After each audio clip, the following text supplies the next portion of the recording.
Sallallahu ala Muhammad.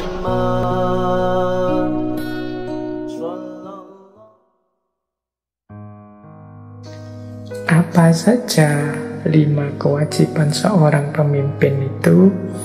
Yang pertama, handayani hanyokro purono, yaitu memberdayakan, memberi motivasi yang dipimpin untuk bergerak, untuk berusaha.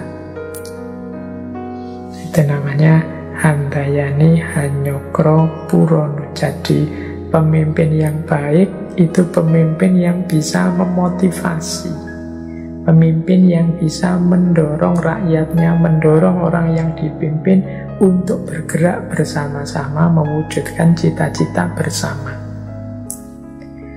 Dan ini pastinya dilakukan oleh Gajah Mada. Tanpa dukungan yang lain semuanya mustahil proyek besar Sumpah Palapa itu bisa terwujud. Kemudian yang kedua, Madya Hanyokrobowo. Madya Hanyokrobowo itu pemimpin harus senantiasa memberi bimbingan dan mengutamakan kepentingan masyarakatnya. Jadi tidak egois, semua yang dia mampu dipersembahkan untuk masyarakat, membimbing, menuntun, dan memberikan yang terbaik untuk yang dipimpin. Jadi Madya Hanyokrobowo ini Gajah Mada ya pasti sudah melakukannya. Apalagi beliau lebih milih tirakat, aku susah ndak apa-apa, aku ndak nikmat ndak apa-apa. Jadi hamuk tipalopo, yang penting negara, bangsa, kerajaan sejahtera dan maju. Kemudian yang ketiga, Ngarso Hanyokrobowo. Ngarso Hanyokrobowo itu pemimpin yang di depan, dia adalah orang yang ada di depan, maka dia harus senantiasa memberikan contoh dan suri toladan bagi yang dipimpin. Pemimpin adalah cerminnya masyarakat. Apa yang dilakukan pemimpin, rakyatnya pasti akan niru.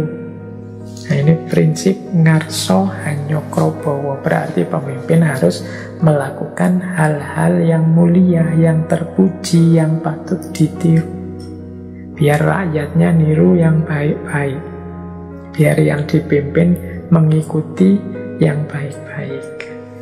Kalau yang di atas gegeran, rame terus, ya jangan salahkan yang di bawah rame juga dan gegeran. Karena di antara perannya pemimpin itu Ngarso Hanyokrobowo. Dia itu di depan, maka orang melihat dia dan niru. Yo, apa gambarannya kalau kita lagi senam terus tidak ngerti gerakannya apa, itu kan pokoknya nonton di depan, instrukturnya melakukan apa, kita niru. Jadi yang posisinya di depan itu bagian yang ditiru. Itu Ngarso Hanyokrobowo. Maka sadarlah para pemimpin, engkau di depan. Sadarlah para pemimpin, engkau Madya Hanyokrobowo, engkau di tengah. Maka engkau harus nuntun, memberi bimbingan. Sadarlah para pemimpin, engkau di belakang. Maka engkau harus memberi dorongan, memberi kekuatan, handayani. Kemudian yang keempat, seorang pemimpin itu Nirbolo Wikoro. Dia tidak harus selalu menggunakan kekuatan dan kekuasaan. Jadi pemimpin itu akan utama kalau tanpa kekuatan, tanpa kekuasaan, tanpa pemaksaan, rakyatnya yang dipimpin mau mengikuti, menjalankan ideal-ideal yang ditetapkan. Jadi Tidak harus mengerahkan pasukan, tidak harus memaksa-maksa, tapi mampu membuat yang dipimpin patuh. Nah, ini namanya nirbala wikara. Kemudian yang kelima, ngarsa dana upaya. Pemimpin itu harus yang paling awal, paling depan mengorbankan tenaga, waktu, materi, pikiran, bahkan jiwanya untuk kepentingan bersama, untuk kesejahteraan, untuk kelangsungan hidup yang dipimpin. Jadi pemimpin itu harus mendahulukan yang dipimpin. Dia harus siap berkorban tenaga, waktu, materi, pikiran, harta, dan lain sebagainya. Ini rumus ini tidak akan laku misalnya kalau pimpinan jabatan itu dianggap sebagai pekerjaan untuk memperoleh uang misalnya. Ya tidak mungkin ngarso dono karso, karena justru cari uangnya dari kerja mimpin tadi. Atau mimpin dianggap sebagai jalan untuk senang-senang. Ya tidak mungkin dia akan mau melakukan ngarso dono upaya tadi. Jadi maka pemimpin itu berarti orang yang memang siap memasrahkan hidupnya, tenaga, waktu, harta, materi, pikirannya untuk yang dipimpin.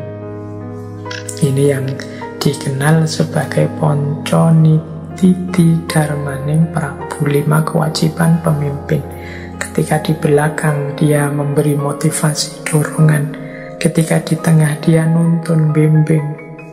Kemudian ketika di depan dia memberi contoh yang baik. Kemudian melakukan pendekatan-pendekatan yang tidak selalu menggunakan kekuatan, kekuasaan, pemaksaan. Dan yang terakhir, menjadi orang pertama, orang yang paling siap untuk mengorbankan tenaga, waktu, materi, pikiran yang dimiliki untuk yang dipimpin, untuk masyarakatnya.